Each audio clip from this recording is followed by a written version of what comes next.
Salut, c'est JP de Comptoise Radio. Samedi 14 et dimanche 15 mars, Luxeuil accueille le futur du basket français avec les quarts et demi-finales de Coupe de France U18 avec l'Asvel, la JDA Bourgogne-Dijon, Gravelines Dunkerque et Antibes. L'entrée est gratuite. Le futur du basket français vous donne rendez-vous samedi 14 et dimanche 15 mars au Palais des Sports de Luxeuil-les-Bains. Comptoise Radio, l'actu dans les Vosges saunoises. Jean-Pierre Poinceau. Bonjour, sculpter son avenir, l'art du bois pour favoriser l'insertion professionnelle. C'est un parcours innovant mis en place par France Travail Luxeuil. Le résultat, une exposition dont le vernissage s'est déroulé fin de semaine dernière en présence de recruteurs à la Cité du Meuble de Saint-Loup.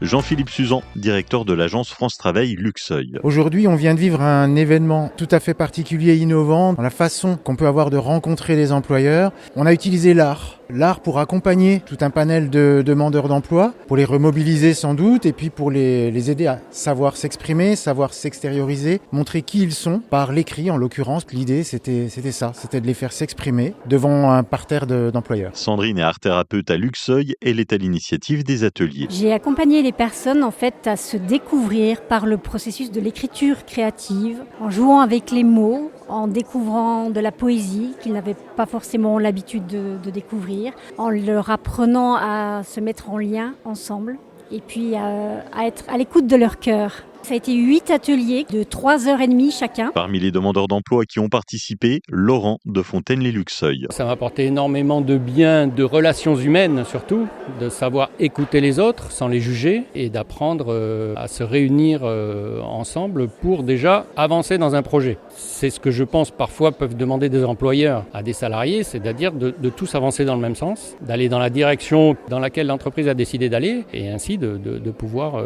donner totale satisfaction à un métier, à un emploi qui nous fait plaisir déjà, et de faire plaisir aux autres surtout aussi. Enfin, je sais pas, dans l'entreprise, je pense qu'on se fait plaisir tout en faisant plaisir aux autres. Et pour Sandrine, notre art-thérapeute, elle voit le résultat entre avant l'atelier et après. Au départ, il y avait beaucoup de personnes qui étaient très réservées, pour lesquelles c'était difficile d'écrire aussi, c'était des petites choses. Au fur et à mesure, ce sont des textes qui ont été écrits. Surtout, ça a permis, je crois, qu'ils aient un visage plus ouvert, qu'ils reprennent confiance en eux, et qu'ils se découvrent sous un aspect complètement inconnu d'eux-mêmes. Allure, de nouvelles traces du passé viennent d'être mises à jour dans le quartier Saint-Quentin. Pendant 2 semaines, des archéologues de l'Institut national de recherche archéologie préventive ont mené des fouilles avant plusieurs projets de construction.